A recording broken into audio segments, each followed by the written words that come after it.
Hello students, first good morning all of you.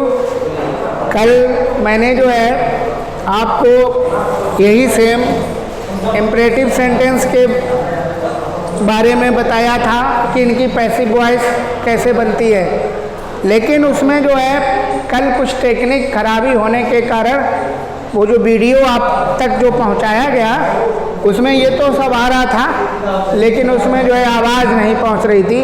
वो थोड़ी mic problem हो गई थी, इसीलिए आज जो है ये वीडियो जो है वो मैं दोबारा आप तक बनाकर इसे सेंड करूँगा। तो आप लोग इसको देखिएगा। कल जो है मैंने आपको जो है बताया था कि इम्परेटिव सेंटेंसेस की पैसिव वॉइस किस प्रकार बनाई जाती है। पहले ये जान लीजिएगा कि इम्परेटिव सेंटेंस कौन से होते हैं। जिन सेंटेंसेस से किसी आज्ञा का बोध हो रहा हो, प्रार्थना का बोध हो रहा हो या परामर्श एडवाइस का बोध हो रहा हो, ऐसे सेंटेंसेस या ऐसे वाक्य जिनसे आज्ञा, निवेदन और परामर्श का बोध होता हो, ऐसे वाक्यों को इम्परेटिव सेंटेंसेस कहते हैं। इनकी पैसिव वॉइस बनाने के लिए जो आवश्यक नियम हैं वो मैंने यहाँ पर लिख रखे हैं, आप लोग उन्हें देख सकते हैं और लिख सकते हैं। इम्परेटिव सेंटेंसेस में या तो ऑर्डर दिया जा रहा होगा, आज्ञा दी जा रही होगी, या फिर जो है निवेदन किया जा रहा होगा, और या फिर परामर्श और सलाह दी जा रही होगी। इनका जो है पैसिव वॉइस बनाने के लिए ये एक्टिव वॉइस में जो है केवल जो है वर्ब का फर्स्ट फॉर्म रखा होगा और इसके बाद में ऑब्जेक्ट रखा होगा। इसका जब हम पैसिव वॉइस बनाएंगे, कल मैंने बताया भी था कि इनका जो है 2-3 प्रकार से जो है पैसिव वॉइस हम बना सकते हैं। जो भी तरीका आपको अच्छा लगे उसके द्वारा इसको बना सकते हैं। जैसे पहला मैंने सूत्र लिखा है, लेट से प्रारंभ करते हैं, लेट, और फिर ये जो हमारा ऑब्जेक्ट है वो दूसरे नंबर पर, और फिर बी लगाकर वर्ब का थर्ड फॉर्म रख देते हैं। और जो दूसरा तरीका है, डायरेक्ट जो है हम ऑब्जेक्ट को उठाते हैं और ऑब्जेक्ट उठाकर शुड बी लगाकर और थर्ड फॉर्म लिख दिया जाता है। इसके बाद में अगर ये सेंटेंस इस प्रकार से अगर हम बनाना नहीं सीख पा रहे हैं या सीख गए हैं, और तीसरा तरीका ये होता है कि अगर ऑर्डर सेंटेंस से ऑर्डर का बोध हो रहा हो तो यू आर ऑर्डर्ड टू, और फिर एक्टिव सेंटेंस होता है वो ही लिख देते हैं। यानी जिस सेंटेंस की पैसिव वॉइस बनानी होती है उसी को लिख देते हैं। खाली अगर ऑर्डर है तो यू आर ऑर्डर्ड टू, और वही सेंटेंस जिसकी पैसिव वॉइस बनानी है। इसके बाद में अगर हम देखें कि रिक्वेस्ट कर रहा है, प्लीज शब्द आ गया है या काइंडली शब्द आ गया है, तो ऐसे सेंटेंसेज में यू आर रिक्वेस्टेड टू लिखकर और प्लीज और काइंडली को ड्रॉप करके, यानी वो नहीं लिखेंगे और पूरा जो है जो सेंटेंस है उसी को आगे लिख देते हैं, तो पैसिव वॉइस बन जाती है। अगर मान लीजिएगा परामर्श दी जा रही है, सलाह कोई दे रहा है, तो यू आर एडवाइज टू लिखकर और वही सेंटेंस जिसकी पैसिव वॉइस बनानी है एक्टिव सेंटेंस की, वही आगे लिख दिया जाता है। तो इस प्रकार से जो है इनकी पैसिव वॉइस बनती है। अगर हमारा सेंटेंस नेगेटिव है, डू नॉट आया हो या नेवर आया हो, तो डू नॉट और नेवर के लिए इधर नॉट और बढ़ा दिया जाता है।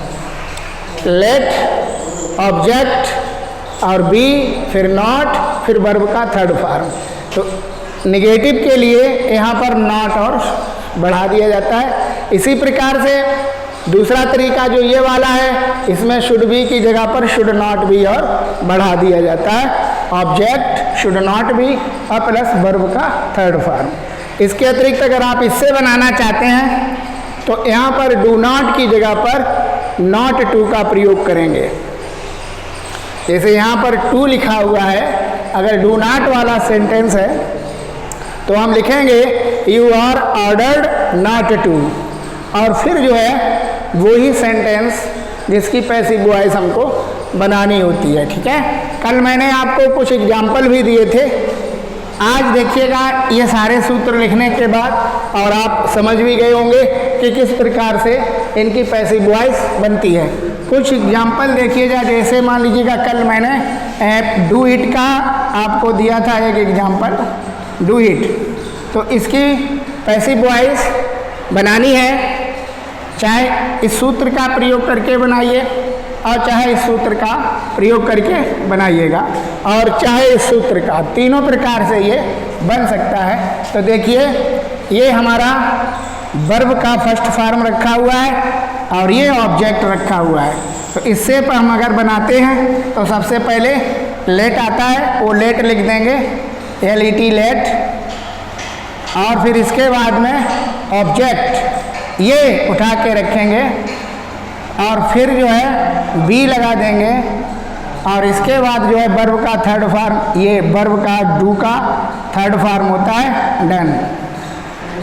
तो ये इसका पैसिव वॉइस बनकर तैयार हुआ, लेट इट बी डन। और अगर इससे बनाना चाहें तो फिर सबसे पहले ये हमारा जो ऑब्जेक्ट है वही रख देते हैं और फिर शुड भी लगा देते हैं, ये इट शुड बी डन, एक ये हो गया है ना। और अगर इससे बनाना चाहें तो यही लिख देंगे डू इट, ये जो ऑर्डर का बोध करा रहा है, आज्ञा का, तो यू आर ऑर्डर्ड लगा देंगे, यू आर ऑर्डर्ड, और टू लिख के फिर यही लिख देते हैं active sentence, you are ordered to do it. ये तीन प्रकार से पैसिव वॉइस इंपरेटिव सेंटेंसेस की बनकर तैयार हो जाती हैं। आप चाहें तो तीनों तरीका सीख लें तो और अच्छा रहेगा, और कम से कम एक तो सीख ही लें ताकि अगर पेपर या परीक्षा में आ जाए तो आप इसको कर सकें। इसके बाद में जैसे एक नेगेटिव और देख लेते हैं। मान लीजिएगा ये लिखा है डू नॉट, यहाँ ठीक है। अब देखिएगा जैसे मान लीजिएगा नेगेटिव सेंटेंसेज होगा तो उसी हिसाब से जो सूत्र मैंने बताया उसी हिसाब से नेगेटिव भी बन जाएगा। सपोज दैट मान लीजिएगा डू नॉट, ये है सूत्र do not insult the poor. Suppose that ये हमारा एक नेगेटिव सेंटेंस है, निषेधात्मक है, तो इसका जो है पैसिव वॉइस बनाना है। एक तो लेट से बना देंगे, लेट दी, और ये उठाएंगे लेट दी पुअर, और बताया था not be, let the poor not be, और इंसल्ट का जो है insulted third form, let the poor not be insulted. एक लेट से बन गया है, और अगर दूसरी तरीके से बनाना चाहते हैं तो दी पुअर उठा लेंगे, डायरेक्ट सब्जेक्ट उठाते हैं, ऑब्जेक्ट को सब्जेक्ट करते हैं दी पुअर, शुड नॉट बी, और फिर हेट का है इंसल्टेड, इंसल्ट का इंसल्टेड। इस प्रकार से the poor should not be insulted. और तीसरा तरीका बताया था यू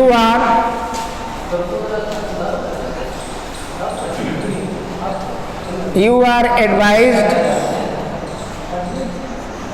क्योंकि ये परामर्श है, यू आर एडवाइज्ड, और टू की जगह पर नॉट टू का प्रयोग कर देंगे, you are advised not to, और फिर डू नॉट नहीं लिखेंगे, इतना लिख देंगे you are advised not to insult the poor.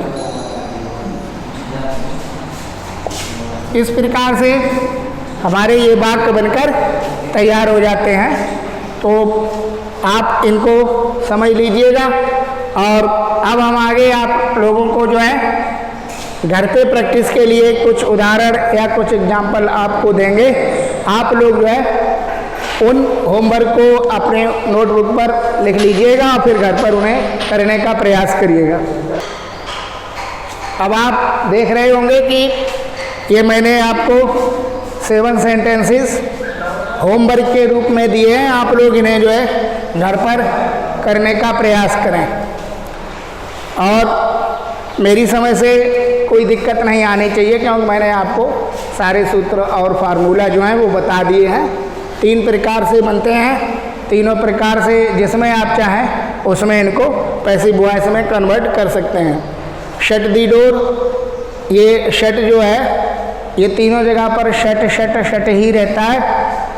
First form भी शट है, सेकेंड फॉर्म भी शट है और थर्ड फॉर्म भी शट है। शटेड नहीं करेंगे, नहीं तो हमारा सेंटेंस गलत हो जाएगा। और टेक हिम होम का मतलब उसे घर ले जाओ, और कीप क्लीन योर सराउंडिंग्स, अपने आसपास के वातावरण को स्वच्छ रखिए।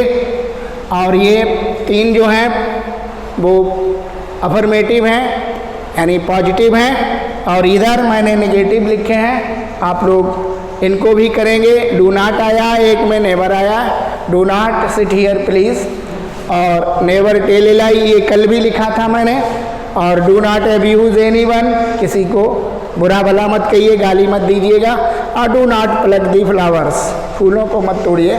तो इस प्रकार से मैंने आपको 7 सेंटेंस दिए हैं, इन्हें आप जो है अपने नोटबुक पर तैयार करें। और कल देखिएगा 5 सितंबर है, तो हो सकता है कल वीडियोस ना बने, क्योंकि कल शिक्षक दिवस है, और इस माध्यम से मैं आप लोगों को शिक्षक दिवस की बहुत सारी शुभकामनाएं एडवांस में दे रहा हूँ। Thank you.